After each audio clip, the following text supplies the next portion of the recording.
افغانستان د دوی ته د نمایندګي ورکړي شي. آیا هغې ملګرو ته په ډي آر سي کې چې کوم دی د یوت لپاره هغوی ته څه ځای میلاو شو؟ آیا د هغوی لپاره صفایي کې کردار ادا کړی شو؟ آیا زما یوت هغوی فیسیلیټیټ کړو؟ آیا زما یوت ته چې کوم دی د هغې نه څه پیدا وشوه؟ زما د کاټلنګ زه خبره کوم، آیا زما په کاټلنګ کې چې کوم د ډي آر سی سره مشران ناست دي، زما د کاټلنګ دا ځوانان چې زما سره دلته کې ناست دي په دې طرف کې دا هم د کاټلنګ دي او دا هم دي، په دې کې د ډېرو چې کوم دي مسلې شته، آیا په هغې باندې چې کوم دي مونږ کردار ادا کړو؟ آیا زمونږ د دې ځوانانو چې کومې مسلې دي دا زما د هغې دی چې کوم په ګورمنټ افیسرز ناست دي، اے سی دي، ډي سی دي، ټیمو دي او نور دغه شانتې متعلقات افسران دي، آیا هغوی زما دې ځوانانو ته چې کوم دی بلنه ورکړه، ځان سره یې کېنول، د دوی تکلیف، د دوی مسلې، د دوی سوچ او د دوی را روان کردار یې ته کوم دی دوی ته وښو؟ نو زما مین مسله خبره چې کوم دی په دې کوم چې زمونږ کوم دلته کې قرارداد پای شي د هغې دپاره زه کلیعام خبر تاسو کوم، خو زمونږ په کتاب کې چې څه قسمه زمونږ نه هیډ غواړئ مونږ به یې درکوو، خو که په دې هیډ باندې چې کوم دی دلته کې زما یو ملګری پاسي او هغه قرارداد پاس کوي، د دې قرارداد به بلکل جواب ورکړل کېږي دا د دې ځای خلک دی، دا د دې ځای روان دی، دا د دې ځای ځوان دی،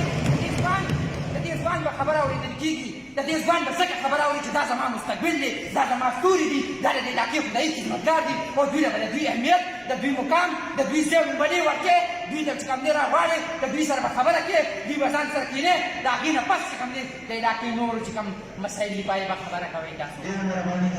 یو منټ را الله کې دویم ایشو چې کوم دی یو منټ را الله کې